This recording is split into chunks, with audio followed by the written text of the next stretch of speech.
Opa, tô meio perdido aqui. Bom, memória cache, né? A gente deu uma repassada aí nesse que a gente viu na semana passada. E agora vamos entrar em assunto novo, né? Memória cache, que alguém perguntou, né? O que que é memória cache? Eu falei, ó, lá na frente eu vou explicar, chegou a hora. A memória cache é uma memória que garante um desempenho muito bom para o sistema. Mais uma vez, né, pessoal? Quanto mais memória cache, melhor. Quando você for comprar um processador, olha a especificação técnica, quanto é que tem de memória cache. Eu não sei qual é o valor bom, máximo e mínimo, mas se você tem dois processadores para decidir qual que você quer comprar, compre sempre aquele que tiver mais memória cache, né? E por quê? Vamos dar uma estudada aqui, eu já vou explicar. Vou dar uma lida aqui, ó.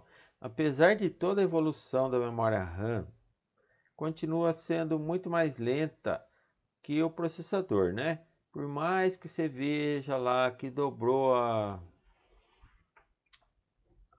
transferência de bits por ciclo lá, né? Lembra que SDR, a DDR dobrou, a DDR2, DDR3, DDR4, a DDR5 está com 32 bits por ciclo, né?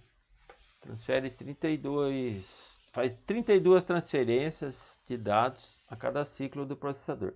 Apesar de toda essa evolução, que as memórias se tornaram mais rápidas, ela continua ainda muito mais lenta que o processador. É da ordem de 1000 vezes mais lenta.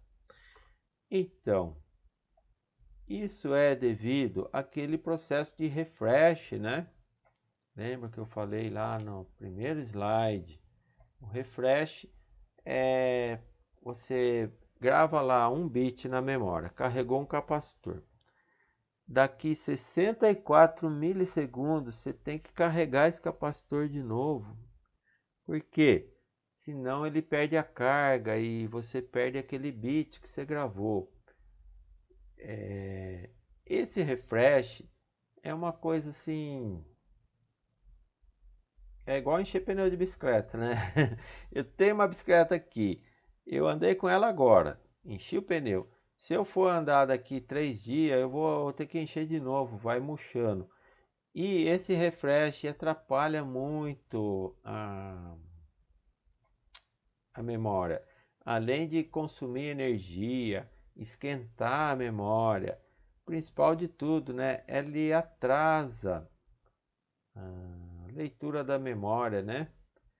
O processador vai lá acessar a memória e a memória fala: Não, espera um pouco aí, agora eu estou fazendo um refresh, né?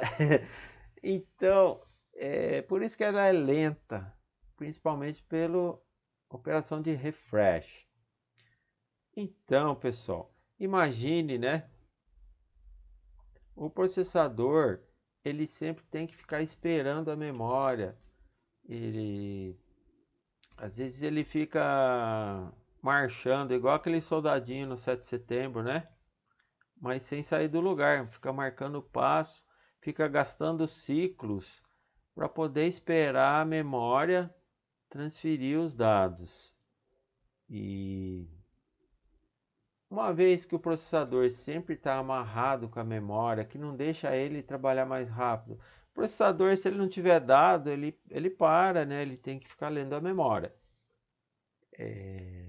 Então, como que é feito, né? É como se você tivesse estagnado na época dos 486, já que não faria sentido desenvolver um processador mais rápido e por mais rápido que ele seja, ele vai ter que ficar esperando a memória, não vai adiantar nada. Então, a solução qual foi? A engenharia eletrônica, né, os pessoal lá da computação, inventaram a memória cache. Cache, pessoal, é um conceito muito legal, muito importante. É uma memória muito mais veloz do que a memória RAM, né? E só que ela custa muito caro e devido a isso ela é muito pequenininha, é pequena mesmo. E como que essa memória cache trabalha, né? Ela serve como um reservatório temporário de dados, com grande possibilidade de serem usados pelo processador,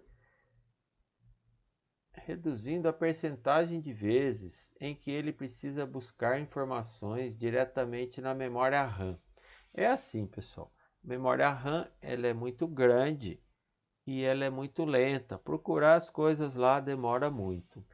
E a memória cache? É como se fosse assim uma memória bem pequena. Por ser pequena é mais rápido achar as coisas lá. E mesmo assim ela é muito mais rápida de acessar mesmo, né? E como é que o processador faz? É tudo uma questão. Como é que ele vai achar o dado naquele memória pequenininha, sendo que tudo que ele precisa deve estar na RAM mesmo, né?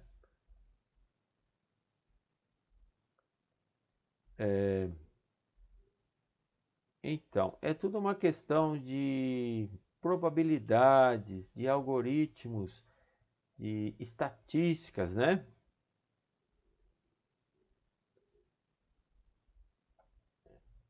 Deixa eu explicar para vocês aqui. Ó, como a memória cache são muito mais rápidas do que as memórias RAM, é preferível para o processador buscar os dados nela, né? Infelizmente, as memórias cache são muito pequenas e caras e não conseguem armazenar tudo o que o processador precisa. Às vezes, o processador é obrigado a buscar os seus dados na RAM mesmo, tornando essa busca muito mais lenta. Por que muito mais lenta? Porque é assim, ó, o processador ele sempre procura na memória cache, na esperança de gastar mais tempo de achar tudo que ele precisa ali mesmo. Só que se ele não achar, ele vai ter que procurar na RAM, não tem outro jeito. Porque a RAM ela é lenta. Além dele ter perdido tempo de procurar no cache, não achou, ele vai ter que gastar aquele tempo na RAM mesmo, né? Agora, não é tão ruim assim. A notícia boa é que na maioria das vezes os dados são encontrados na memória cache mesmo. Mas como, professor, nem tudo vai estar lá, é pequenininha, ela é questão de quase 1000 vezes menor. É o seguinte, é feito uma estatística, né, de toda a memória RAM. O sistema sabe qual é a região da memória, quais os dados que estão sendo consultados com maior frequência. Então, por que não pegar esses dados e já pôr na memória cache? Aí o processador não vai ser obrigado a ir lá na RAM, ele pega na cache mesmo. E como é que você escolhe o que você põe na cache? Vou explicar, pessoal. Em programação, um exemplo, tá? Você tem lá aquele laço, né? Ou looping, que você executa, digamos, 100 vezes, 1000 vezes. É muito comum em programação, usa muito o looping, o laço repetitivo. É o que? É um trecho de código de linguagem C, por exemplo, pode ser qualquer linguagem. Suponha que você tenha um looping com 5 linhas de código, né, no seu programa. Você vai executar essas 5 linhas 100 vezes. E como que funciona? Tem lá o comando while, do while, né? Tem o comando... Tem um outro comando lá que eu me esqueci agora. É o for, né? For, Isso. for. Faz de conta que você tem um for lá com 100 vezes. Aí você entra naquele trecho de código, executa, incrementa o contador Era 0, vira 1. Vai lá no início do for, testa. É igual a 100? Não. Executa de novo. Fica executando, incrementando de 1 em 1. A hora que chegar no 100, chegou lá, é igual a 100? É. Aí você sai fora do for. Imagine esse contador. Se ele ficasse na memória cache, ele vai ser acessado ali 100 vezes. Então, pessoal, aí economizou, né? Aqui, quanto de tempo de ficar acessando memória RAM? Você teve um ganho de desempenho incrível, né? É tipo assim uma estatística, né? Eu peguei aquele dado que foi mais intensamente consultado e decidi, ó, eu vou pôr na cache. A partir do momento que você consultou aquele dado da memória, sei lá, 10 vezes, eu já copiei para o cache. Outro algoritmo, né? Outra lógica que é muito usada. É um exemplo assim, eu tenho que explicar na vida prática um exemplo. Deu um livro, o livro deu um exemplo muito legal aqui, a lanchonete McDonald's, né? Podia ser qualquer outra lanchonete. Todas trabalham igual. Tem um lanche lá que é o lanche mais vendido, preferido, é o que sai mais. Todo mundo quer aquele lanche. 80% das vendas é daquele lanche. Então, o pessoal vendo isso, né, que são espertos, o que que eles fazem? Ah, vamos então já deixar pronto vários lanches aqui, né? Que com certeza vai vender rapidamente, né? E a gente ganha tempo, já está na mão, né? Já entrego e pronto. Só o usuário ficar esperando preparar o lanche.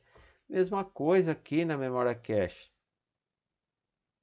Você pega os dados que são acessados constantemente e põe na memória cache.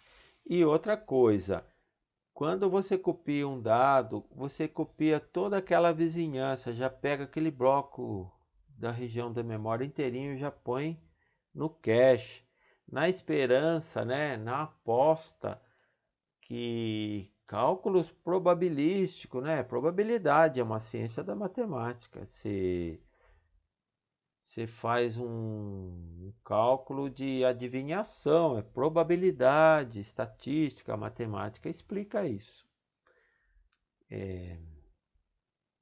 Você vai ter um acerto. Aí a CPU sempre primeiro olha no cache. O dado que ela quer tá lá? Não. Ai, que chato, eu vou ter que procurar na RAM. Ah, o dado está na cache? Ah, que legal, vou pegar da cache, ganhei tempo. Entre uma pesquisa e outra, você vai ter acertos e falhas, né? Mas não tem importância. É sabido que mais da metade é acerto e menos da metade é falha. Quando você tem um acerto, né? Você fez uma aposta e você ganhou a aposta, né? Bingo, né? Cash hit é o jargão da informática. E quando você foi lá no cache, procurou o dado e não achou, você diz que ocorreu um cache miss. Pessoal, esse negócio de cache é uma teoria muito bacana, é muito usado na informática. Não só a memória, é usado para HD também, né? O HD você tem lá 1 TB. Veja só quanto tempo demora. O HD ele é 1000 vezes mais lento que a memória, né? Assim, na ordem. O mais rápido de todos é o processador. 1000 vezes mais lento que o processador é a memória. 1000 vezes mais lento que a memória é o HD. Então, constantemente você vai fazer leitura no HD, que é lento pra caramba, e copiar para a memória, certo? É uma operação de entrada e saída. E depois da memória ainda tem que copiar para o processador para poder fazer as continhas, processar aqueles dados lá. No HD também é usado uma memoriazinha lá na interface de disco. Ele chama de buffer de I/O. É um cache do disco. Aquela controladora do disco, aquela interface, ela tem uma memóriazinha lá, tipo cache, né? Que é memória rápida, que você guarda ali os dados que estão sendo acessados pelo HD, cuja probabilidade é alta de ser acessado de novo. E aí, quando você vai mandar ler do HD, se tiver no cache, você não precisa acionar o HD, que é muito lento. O mesmo acontece também com interface de rede, né? A interface de rede, ela é enxergada, ela é vista pelo Linux como um arquivo qualquer. Quando você vai transmitir uns dados, o que o Linux faz? Ah, escreve nesse arquivo aí. É um nome especial que, por sua vez, é a interface de rede. Quando chega coisa da rede, eu quero mandar para a memória. Vai copiar da plaquinha de rede para a memória. O Linux fala assim, lê daquele arquivo. O sistema operacional ele trata tudo igual, né? Memória, HD, interface de rede, teclado, para ele é tudo em arquivo. Tela, eu vou escrever na tela, escreve na memória de vídeo. É assim que funciona. E a interface de rede tem o cache também, né? E quando você está acessando alguma coisa da rede que você já acessou há alguns instantes, você tem o cache também da placa de rede, tá? Então, as memórias cache são muito rápidas, né? Elas ficam dentro do processador. Olha, pessoal, que legal. Você já está lá dentro, então é só processar. É uma memoriazinha que está ali na mão, está ali pertinho do processador, ali do lado, ali, vizinho. A gente chama de cache L1, nível 1, level 1. Aquela memória que fica dentro da própria CPU.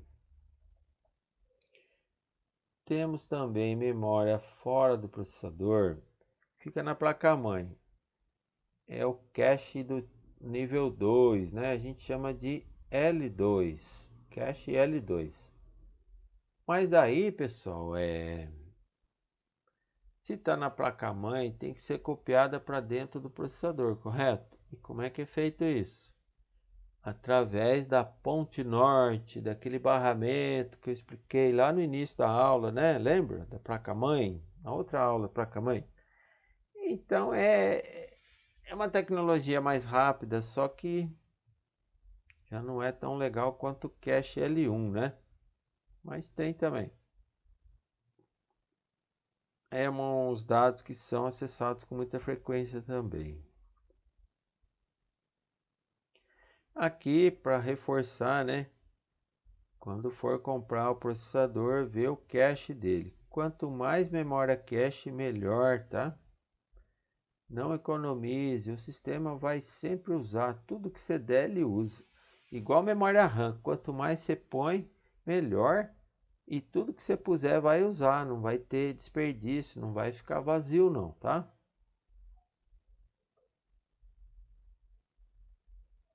A placa-mãe, se vier com cache L2, melhor, né? Entre uma placa e outra, vê qual que tem mais cache. L2. Aqui uma foto é antiga, né? Memória cache espetada na placa-mãe. Você está vendo que é de pôr e tirar essas memóriazinhas aqui, ó? É opcional. Se você arrancar, vai funcionar também. E se você inserir, vai funcionar mais rápido. Não é soldada, é um socket tipo socket de processador, é de pôr e tirar. É coisa antiga. Eu digo mais para vocês, né? Não usa mais esse negócio. Nem sei se existe ainda. As memórias cache já vem tudo dentro do processador mesmo, né? aqui uma foto de um processador Pentium 3. Pessoal, o processador está lá no fundo, ó, foi ampliado, né? Para você poder ver, tem que quebrar ele, tirar a capa. Aliás, não é possível ver isso daqui. É só na fábrica mesmo, você tem que pôr no microscópio. Esse negócio aqui é muito pequeno. Você pega um chip de processador, você vê que ele é grandão assim, né? Mas o chip mesmo é só esse quadradinho pequenininho aqui, ó. Ele é tudo soldado com fio de ouro aqui nas perninhas, ó. É só encapsulamento que tem aquela pinagem. O chip tá lá no centro, é um quadradinho bem pequenininho. E aqui só na fábrica que você vê. A memória cache são essas amarelinhas aqui, ó. Tá dentro do processador. Tá vendo? Ocupa quase metade do chip, né? São 16 retângulos. Dá para contar, né? 8 e 16. Aqui um outro chip de processador. Esse aqui tem muito mais componente que o anterior, né? Bem maior. É um Core i7. Aqui você vê os núcleos dele, né? Aqui é o processador mesmo, ó. Tem 7. Eu tô vendo 8 aqui. Eu não sei porque eles chamam de i7. Se eu não me engano é 8, né? E o que acontece? Esse processador aqui é um só, né? Tá vendo? O Pentium 3 é um processador só. Aqui não, aqui são 8 ou 7. E a memória cache mais aqui embaixo, grande também, ocupa quase metade do chip. Só que essa memória cache, ela é compartilhada entre os 8 processadores. Então, quando acontece isso, tem mais de um núcleo e o cache é compartilhado pelos núcleos, você diz que é um cache L3. Muito bom também. Então é isso, pessoal. Vocês têm alguma dúvida quanto à memória cache, algum comentário, algum fato curioso que vocês viram aí, alguma processador? Quanto de cache tem os processadores de hoje? Tá vendo como que é? Ah, eu vou comprar um Kaizen, aqueles processador que é o que tá na moda aí, pros pessoa que joga, né? Ótimo para jogos. E ninguém parou para pensar. Vocês observam se tem um cache bem grande o processador? Às vezes é muito melhor do que ter um clock mais elevado, com certeza.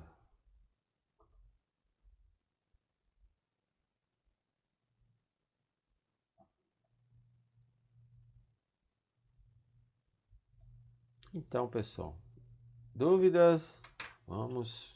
Podemos continuar. Legal. Só para concluir, então, quanto mais memória RAM melhor, quanto mais memória cache melhor. Por último, você vai ver o clock do processador, que não adianta nada ter um processador rápido, sendo que ele vai ter que ficar esperando a memória e não tem cache para usar, né? Aqui para concluir a nossa aula sobre memórias, né?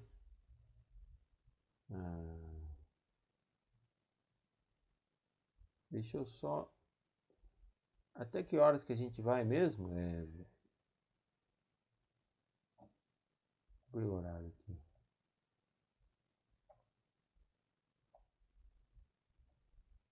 Eu tenho medo de avançar no tempo, né? Horário.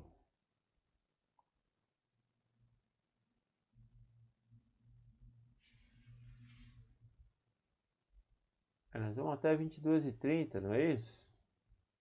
E tem tempo então.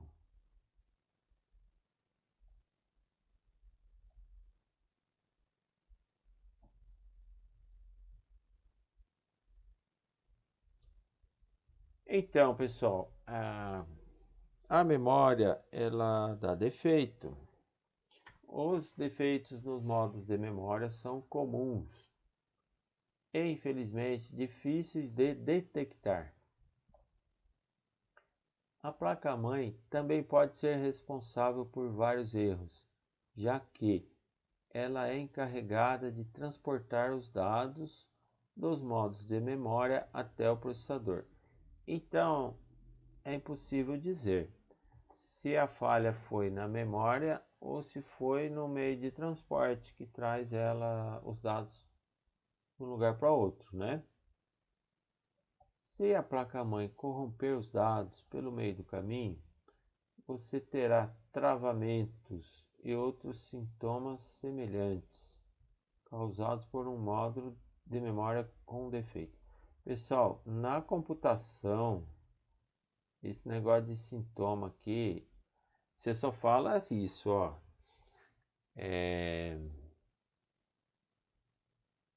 Coisas imprevisíveis podem acontecer. Quando a memória está falhando, não adianta falar, o Windows está dando um erro aqui, ó. É memória. Ele nunca vai falar isso para você. O Windows vai te dar uma mensagem de erro que às vezes não tem nada a ver. Às vezes a máquina dá um reboot sozinha sem você mandar. Às vezes a máquina trava. Às vezes dá uma mensagem de erro lá e fica aquela mensagem repetindo sem parar que nem doido, né? A máquina é travada. Você só fala assim, ó, algo imprevisível pode acontecer. Não dá para dizer o que é o sintoma. Esse negócio de sintoma semelhante aqui, ó, bobeira. Acontecem umas coisas muito imprevisíveis, né? Não se sabe o que é a consequência. Esses erros são cruéis, pois são muitas vezes difíceis de perceber. Não dá para dizer, olha, está falhando a memória quando acontece isso. Não dá para saber. Às vezes o HD está falhando e acontece algo muito parecido quando a memória falha também, né? Quando você vê essas coisas estranhas acontecendo, vai lá e roda esse teste aqui dessa aula que eu estou falando para vocês. Esses testes muitas vezes são confundidos com o sistema operacional, que dá umas mensagens de erro lá que não tem nada a ver, né? Ele não vai falar para você que é memória, é impossível diagnosticar, né? Então, a melhor forma de lidar com o problema é rodar este teste completo. Quando? A hora que você estiver montando a máquina, você pega aquela memória nova, né? O que é o certo? Cada peça que você adiciona, testa, né? Para ver se está boa, porque senão você monta tudo, aí liga não funciona, você não vai saber qual é a peça que está com defeito. Você não testou uma por uma, aí é difícil, né? Testa a memória assim numa outra máquina. Ou então testa na mesma máquina, mas faz o teste da memória para você eliminar esse problema.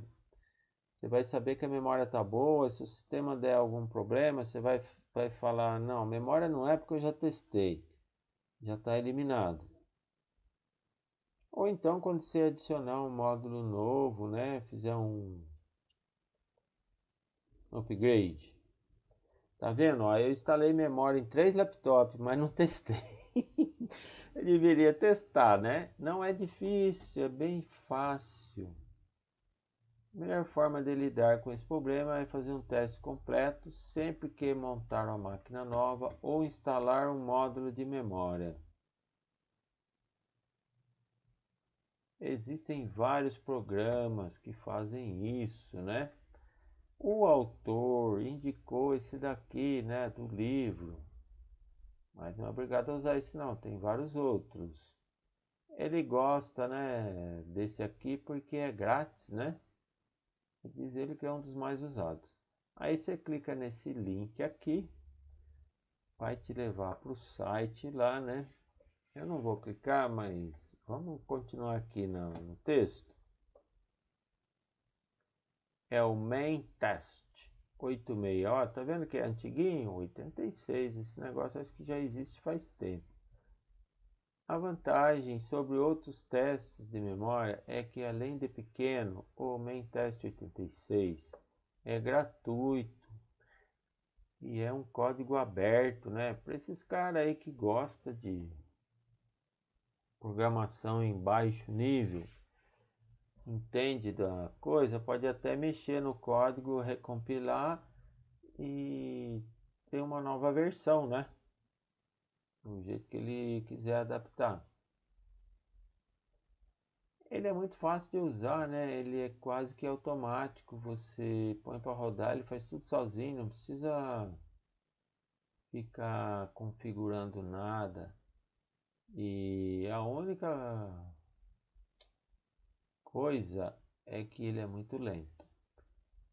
Você precisa gravar um CD ou pendrive, né? CD não usa mais, é pendrive mesmo agora, né? E aí você dá o boot pelo pendrive. Por que tem que ser assim, né? É porque é óbvio, né, pessoal? Você está lá com a sua memória. O Windows já ocupou metade dela. Tem mais programa rodando. Aquilo que está reservado, você não consegue testar, né? E você só vai conseguir testar talvez aquela área livre de memória. Então o teste não vai valer nada. Você tem que dar o boot. E o único programa que vai rodar nessa máquina é o próprio testador. Ele é bem pequenininho e ele testa a memória inteirinha. Não pode estar rodando Windows. Aí ele fica num looping eterno, né? Ele fica testando. Enquanto você não desligar, ele não para. Ele acabou de testar, ele começa a testar tudo de novo. Repetindo os testes, indicando erros que encontrar. Se você se sentiu satisfeito, dei 2 passadas em 8 GB, demora pra caramba, nossa. E se achar que tá bom, 2 passadas aí, tá aprovado, não acusou erro nenhum. É um programa que é bem estressante, ele estressa a memória, deve até esquentar um pouco, porque lê e grava o tempo todo. Aí você cria o pendrive bootável. Aí você dá o boot diretamente do pendrive. Não pode rodar o Windows. O segredo é o quê? Paciência, esperar. O que você faz? Põe para rodar e vai dormir, porque demora mesmo. Não é difícil de rodar. Ele é totalmente automático, ele roda sozinho. E ele faz um relatório de erros para você, caso ele ache algum erro. Então, são um total de 9 testes, sendo que os 5 primeiros, eles são rápidos, né? Só que daí para frente tudo é muito lento. Os 4 testes finais são muito mais rigorosos, capazes de encontrar erros que não são detectados pelos primeiros testes, mas são em contrapartida muito demorados. Então, são 8 testes que são executados automaticamente, de um total de 9.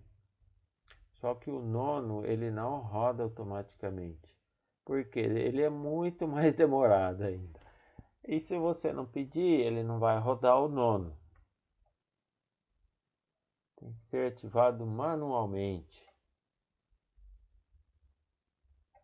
Então põe lá, vai dormir, deixa a máquina rodando, vai trabalhar em outra máquina, esquece daquela máquina. No fim do dia você vai lá e vê o relatório dele. Quantas vezes ele testou e se deu algum erro. Tem só um porém aqui, ó. Se ele informar, vamos supor, você tem 8 GB, ele diz que você tem 4, é só você ir lá na opção 3. Ó, pessoal, nunca fiz isso, eu estou só repassando. E configura, não, eu tenho 8 GB, aí ele roda corretamente. Porque o BIOS é que passa informação errada. Mas funciona, tá? Tranquilo. Deixa eu falar uma coisa para vocês. Isso daqui é antigo, viu? Esse livro é antigo. Se você for lá no site hoje, eu dei uma espiada lá antes da aula, né? É tudo interface gráfica, já tem uma programinha lá com interface gráfica. Mas não muda nada, o algoritmo é o mesmo. E eu acho que o jeito de instalar, a demora também deve ser a mesma, tá? E aqui a gente está vendo uma tela, o que está falando? Deixa eu ver.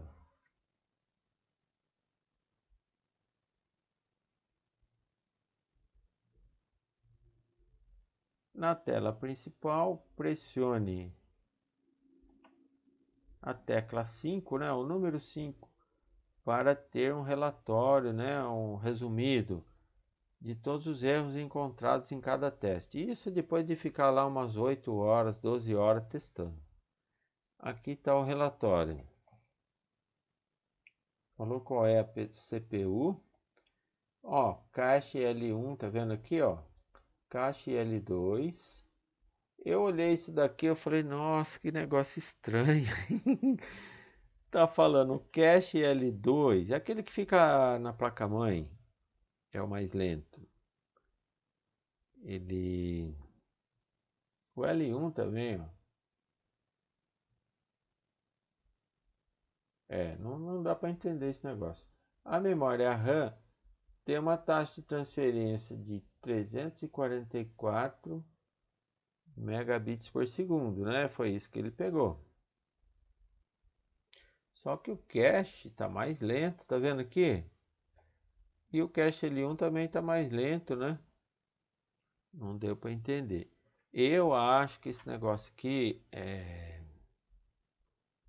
uma estatística, sendo que conforme vai rodando, ele vai ajustando esses números aqui, né?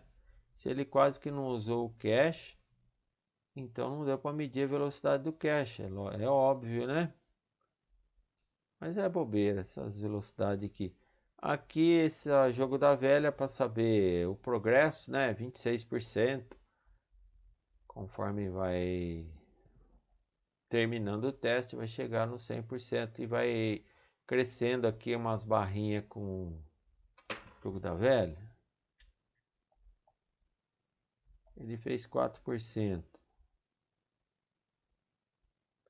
Aqui ele está fazendo moving.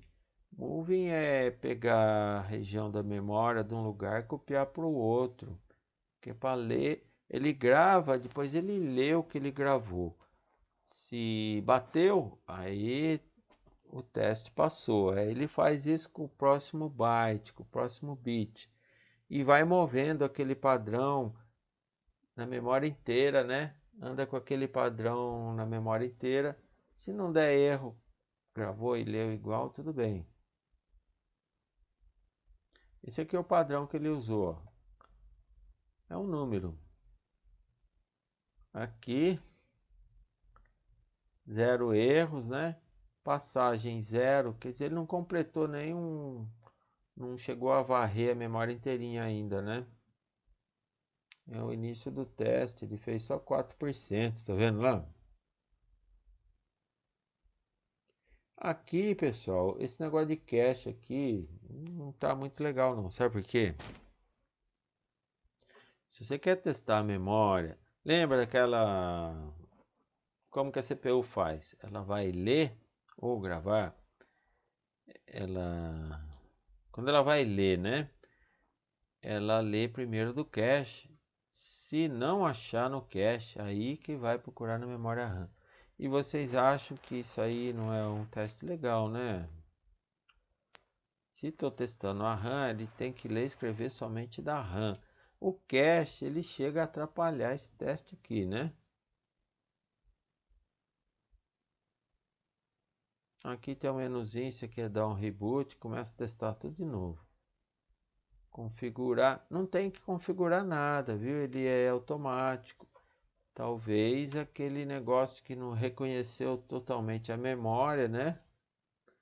Ou então você quer pular algum teste. Ah, eu quero rodar o teste número 9, que não é automático, tem que chamar manualmente. É bem simples isso aqui, não tem segredo não. Basicamente é isso. Não existe nenhuma configuração a fazer. O segredo é ter paciência, esperar, deixar ele ficar lá uns 2 dias testando. Pra ter certeza que tá bom, né?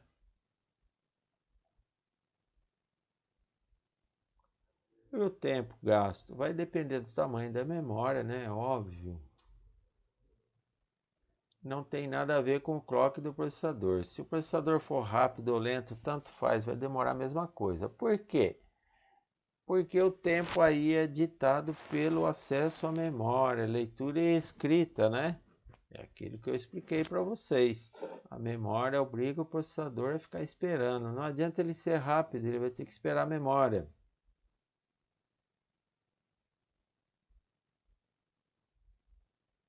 É, exatamente. No Linux, né, tá dizendo aqui, já vem pré-instalado em algumas distribuições. E se você configurar isso, ó, toda vez que der o boot, ele vai rodar esse teste de memória, né? Ah, professor, mas é muito demorado. É sim. Mas por que que eu faria isso na minha máquina, né? Tem as máquinas Linux, elas são usadas como servidores. É máquina de missão crítica, não pode falhar. É, tem que ter alta confiabilidade. Então, às vezes a gente roda sim esses testes. A máquina demora lá umas 2 horas para dar o boot. É lógico que você vai fazer um teste sim, mas não vai fazer até o 9, né? E você pode configurar isso. Aparece uma opção no menu do boot. Aqui uma descrição de cada teste.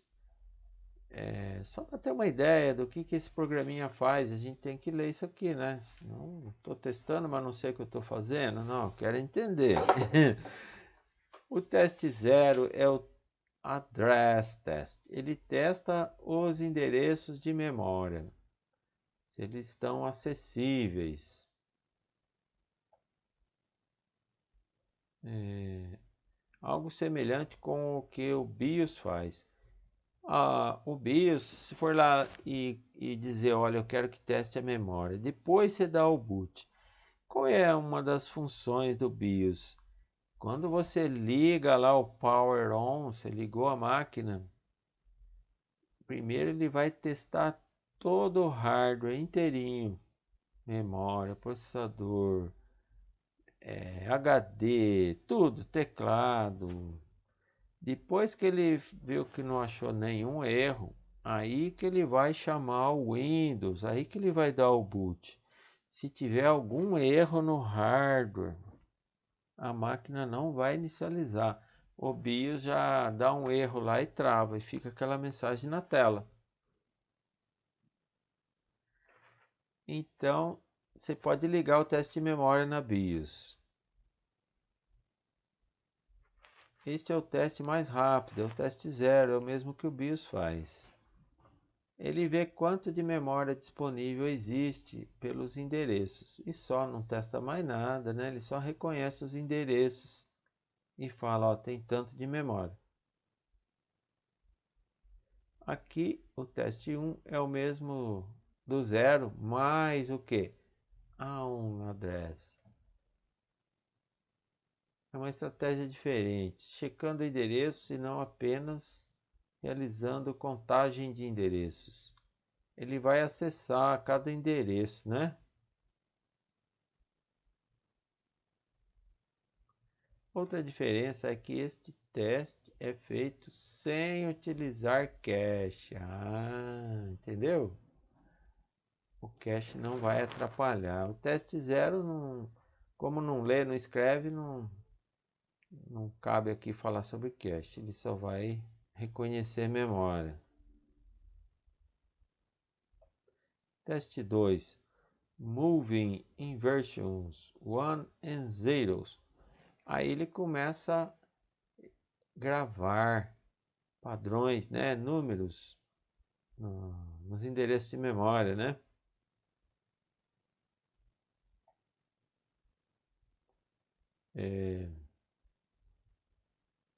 E aí vai varrendo a memória, vai movendo aquele número de endereço em endereço, lendo e gravando em cada posição. Escreve os bits, né, em todos os endereços de memória. Este algoritmo também utiliza o cache L1 e L2. É um teste rápido que identifica os erros mais grosseiros, onde algumas células do módulo estão realmente queimadas. L1, L2 eu acho que ele roda para testar, mas eu acho que não interfere no teste não. Quando ele não quer usar, ele não usa. Aqui mesma coisa, né?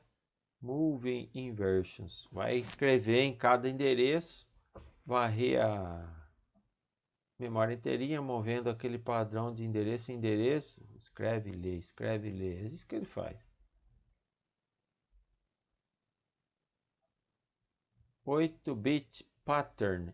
Aqui é um bit só, né? O 1 e 0. Aqui ele pega 8 bits e grava de uma vez 8 bits. E lê também, né? Aqui pode aparecer mais erro. Random pattern. Ele pega um número aleatório. Você vê que é bem estressante, é bem repetitivo, né? 64 moves. Ali era 8 bits. Aqui ele vai gravar 64 bits de uma vez só. Outro teste. Lê e grava uma quantidade maior de dados. E 32-bit pattern. Pattern é padrão, né?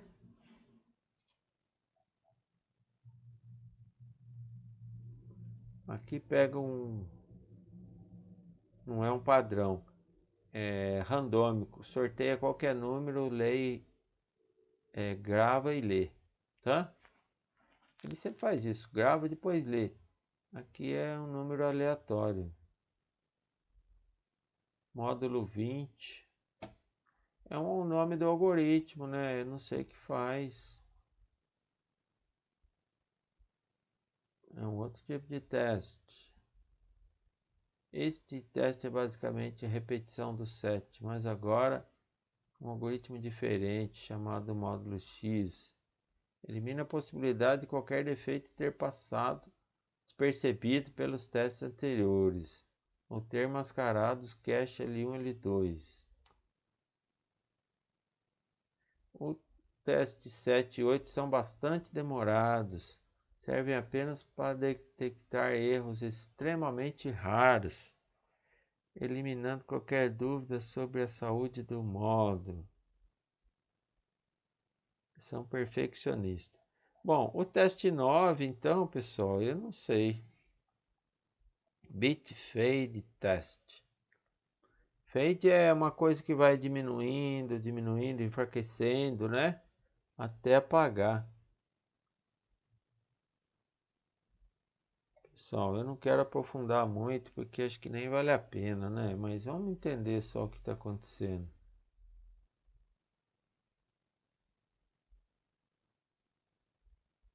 Demora 90 minutos para rodar.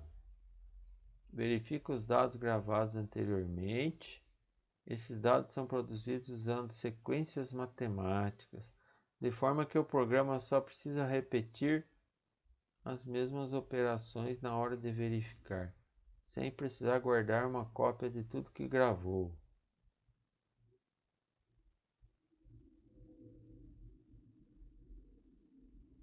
Meu, é coisa de doido mesmo, né? Bom, o teste no áudio diz que é para garantir, né? Faz de conta que você achou um erro, né? Infelizmente deu erro na memória. E aí, o que que eu tenho que fazer? Ah, pega a memória e joga fora, né? Compra uma nova. É isso que tem que fazer. Aí você põe a memória nova lá e roda o teste novo, né? Pessoal, pode ser memória, pode ser placa-mãe. É isso que está escrito lá atrás. Se você puser outro pente de memória e der o erro de novo, fala, sei não, acho que essa placa-mãe aí que está com defeito, né?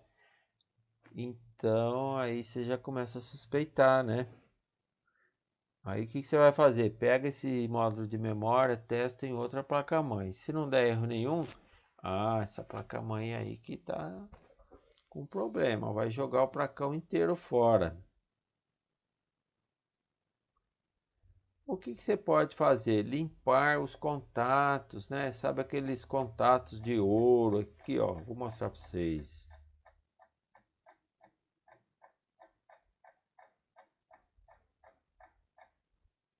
Esses contatos aqui, ó. Isso aqui é ouro, né? Tá vendo aqui? No pente de memória, essa pinagem aqui, ó. Aqui embaixo, ó. Tá vendo?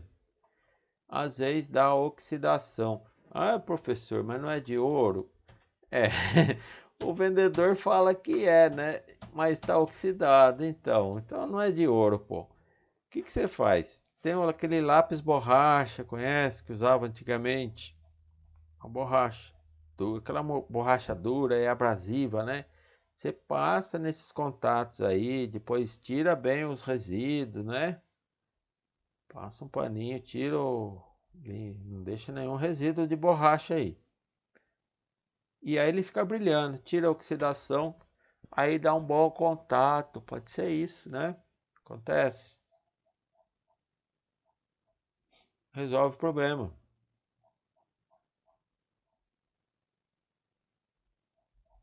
Onde que eu parei aqui? Existe uma lixa extremamente fina, é a lixa mais fina que existe, é 2000. Lixa, a gente conhece a lixa 80, a lixa 100, tem uma que é 2000. É fina, mas fina mesmo. Na loja de tinta você acha. Essa lixa bem fininha pode passar também nos contatos ali. Tira bem os resíduos depois de lixar, né? Não deixa pó nenhum. Que também limpa.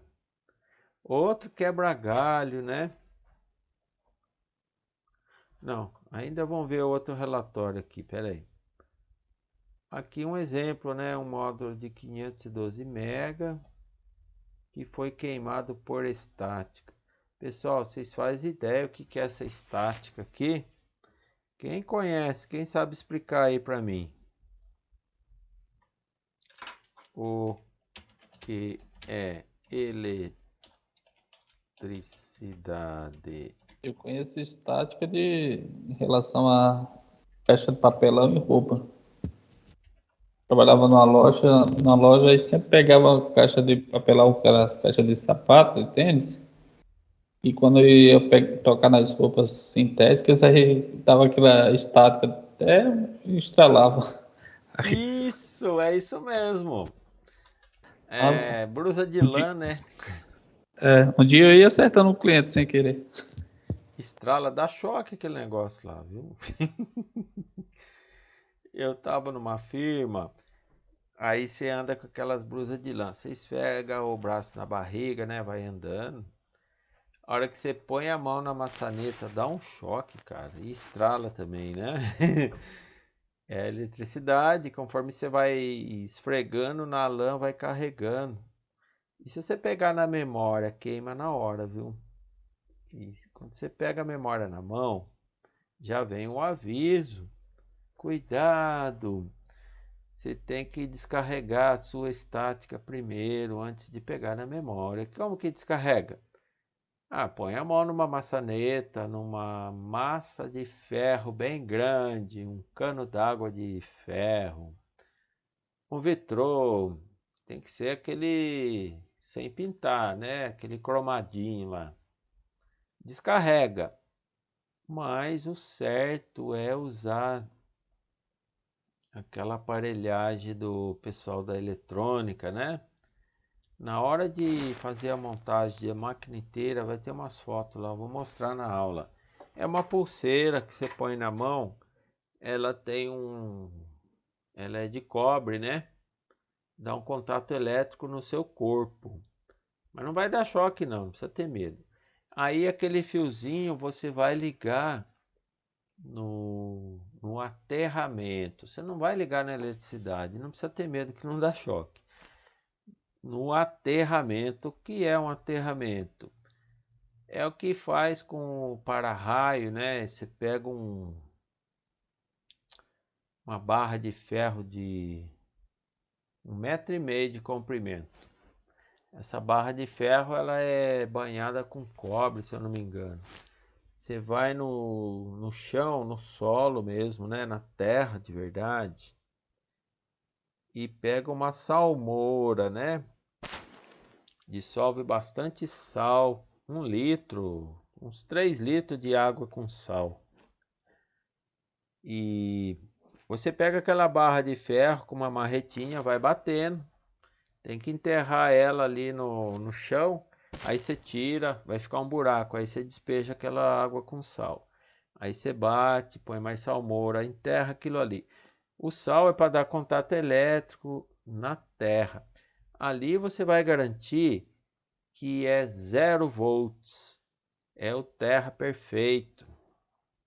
Aí você liga aquilo na sua pulseira, na sua mão. Aí você descarregou a estática do corpo. Você pode pegar na memória. Bom, eu não, eu nunca fiz isso, né? Eu falei, vou pôr a mão na maçaneta ali, tá bom. Nunca deu problema, mas eu Imagina aí, 10 pessoas trabalhando, todas 10 comprar uma barra de ferro e ir lá descarregar. é assim que os caras mandam fazer. Eu falei, eu não vou ter tanto trabalho, mas eu tô É fazendo andar errado. descalço um pouco na grama, na areia, que descarrega também. Descarrega. Falar para você, tô fazendo errado, não dá problema. Mas sei lá, algum dia talvez dê, né? É igual você põe um cachorro e um gatinho junto, olha lá que belezinha, não briga, né? Por enquanto. Então eu tô fazendo errado, mas sei lá, só para avisar, né? Tem que, por obrigação, avisar. Aí tem uma memória queimada aqui, ele foi testar, o autor, né?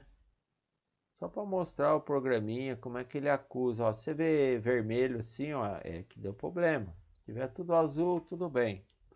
E lá ele deu a posição, ó, 433 megabytes. Megabits, né? A posição que deu erro. E dali para frente está tudo com erro. Só que até essa posição tá bom, né? Não achou erro. Tá vendo aqui? Até o 433º bit. Tá tudo bem.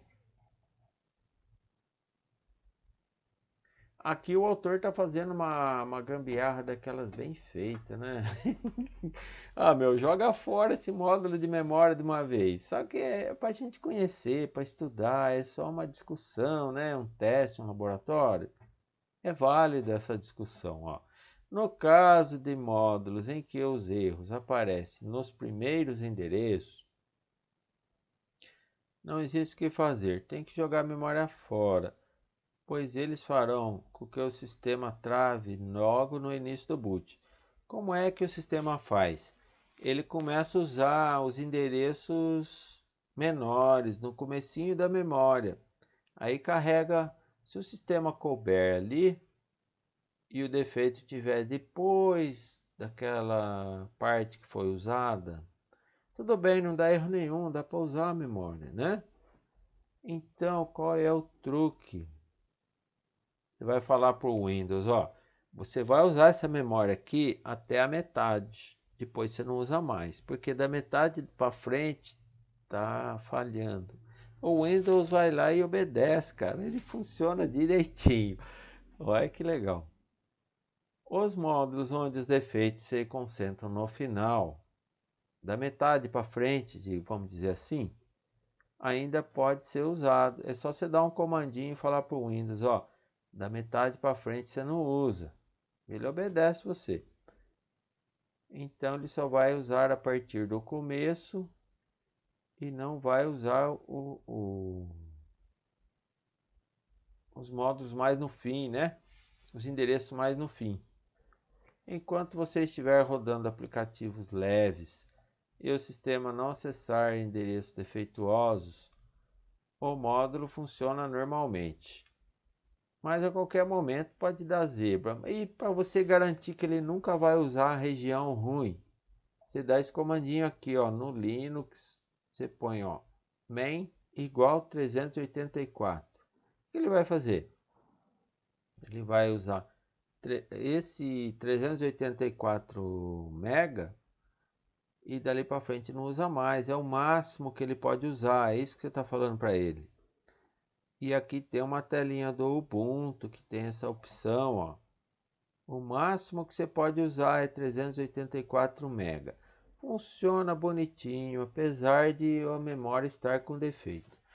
Agora eu pergunto para vocês, por que que eu ia perder tempo com isso daí? Por que eu não pego e já jogo de uma vez fora essa memória? É simples, né? Eu estou precisando usar a máquina agora. Eu quero botar isso para funcionar, né? Não pode parar, a firma está parada. Vamos subir essa máquina de qualquer jeito, vamos dar esse boot, né? E é lógico, eu vou comprar a memória assim que chegar a memória, eu troco, não é mesmo? Aí eu tiro esse comandinho, não pode esquecer de tirar. E tudo bem. É só para quebrar um galho para você não ficar com a máquina parada. Windows também tem um comandinho lá, né? Acho que é no boot.ini. Você insere lá, eu não sei como que é, mas se você consultar lá no site Microsoft, você vai achar. Pessoal, tá acabando, viu? Tem mais 2 slides só. Falando sobre paridade ECC e memórias do tipo registered. Pessoal, as memórias que a gente estudou foram somente as memórias dos microcomputadores PCs. Tem muitos outros tipos de memória, né? Aquelas máquinas grandes, servidores. Não usa essa memória igual a gente viu. A memória dos PCs são chamadas unbuffered. Não me pergunte por que esse nome feio aqui. Eu sei que memória de PC é unbuffered. E computadores pessoais.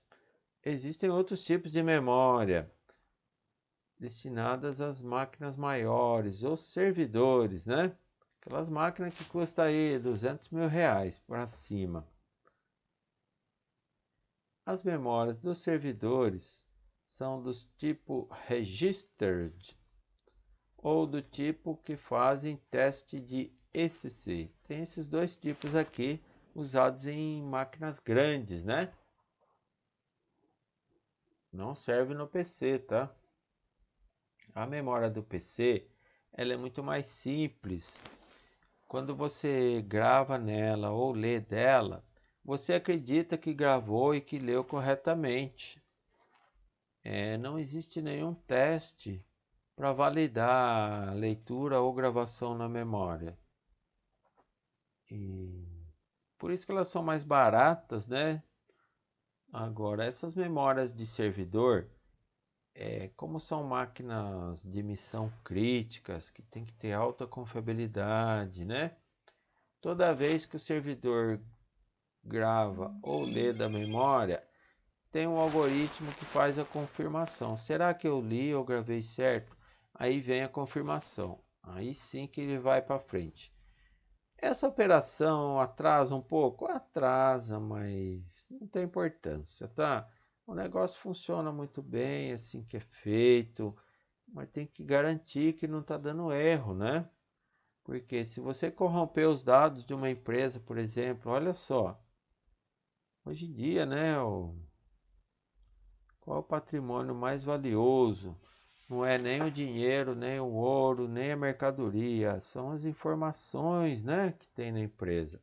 Se você corromper os dados de uma empresa, sério mesmo, pessoal, não é exagero que eu estou falando.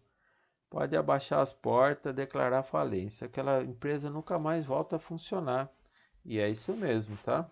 Você tirar o computador da empresa, falência na certa. É o que você tem de mais valioso.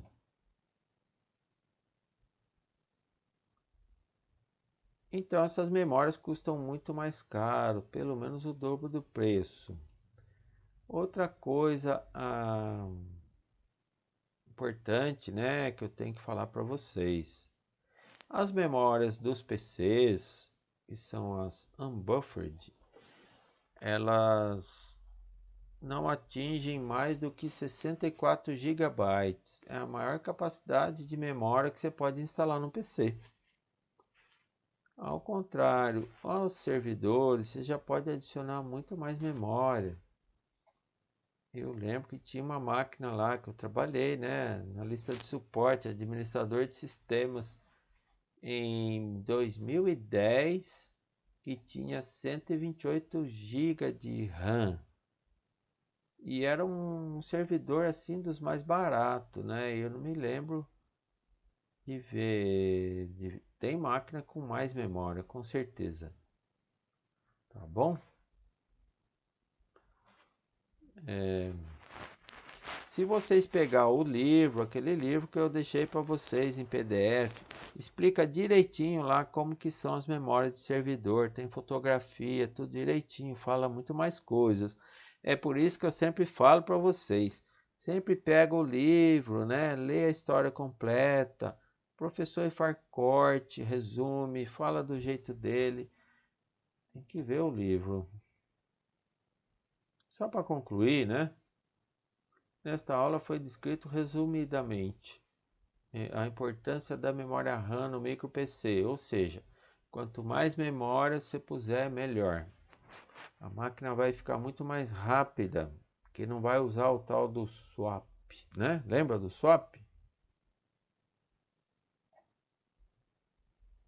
Eu expliquei como que é o acesso do processador com a memória, aquele lance do refresh, né? Foi feita uma descrição da tecnologia desde os primeiros microcomputador pessoal até o padrão atual, que é hoje DDR3. Expliquei direitinho o que é o swap, né? Esse swapping aqui, ele atrasa muito, né, a operação da máquina. Porém, é um artifício que o Windows, o Linux usa quando ele está com a memória cheia, para que a máquina não pare, né? Swap é uma troca. Você pega um programa que está na memória, que não está sendo usado, e grava inteirinho no HD e libera aquela memória, né? E aí você pode carregar mais programas. Só que essa troca ela é muito demorada, atrasa muito a operação da máquina. E você tem que sempre adicionar mais memória que você puder para evitar de usar o swapping, né? E se você puser muita memória, vai desperdiçar? Não. Todo mundo que está na região do swap vai subir para a memória automaticamente. O programinha quer ficar lá pronto para ser usado, né? Foi discutida a importância da memória cache, né? Mais uma vez, quanto mais memória cache você tiver, mais rápida vai ser sua máquina, tá? É engano pensar que o processador é que é o mais importante. Não, memória cache, memória RAM, né? A memória cache fica dentro do processador. Quando você comprar, já vem junto, né? Então escolhe um processador que tenha bastante cache. Outra coisa, além das memórias Unbuffer, tem outros tipos, que são as memórias usadas em máquinas grandes, né? Custam muito mais caro. Tá bom, pessoal? Acho que por hoje é só. Não vou querer avançar no tempo de vocês, né? Tem que sempre respeitar o tempo. Quando você está numa reunião, começa e termina, não atrase para chegar na reunião e não atrase para terminar, porque são várias pessoas que estão ali. Você está empatando o tempo de várias pessoas, né? Respeita muito isso, horário, né? Quando tem muita gente ali, não é verdade? Então é isso, meus amigos. Dúvidas? O que vocês acharam da aula? Comentários? Se ninguém tiver dúvida nem comentário, vocês estão dispensados. Muito obrigado pela participação. E eu gosto muito de estar com vocês. É o que eu mais gosto de fazer da aula, né? Ensinar, compartilhar aquilo que eu adquiri em longos anos de profissão, né?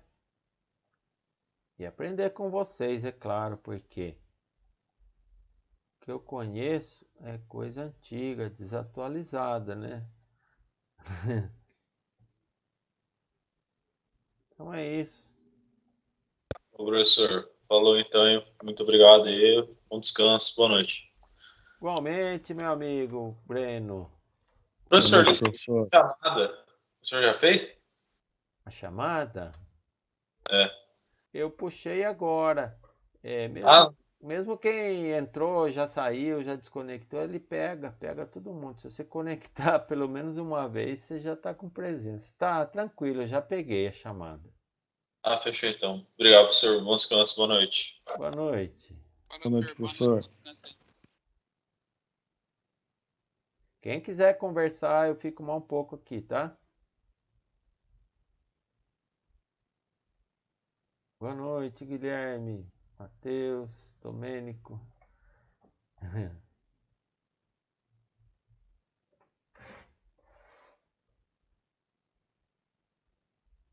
Falou, Pedro. João Carlos.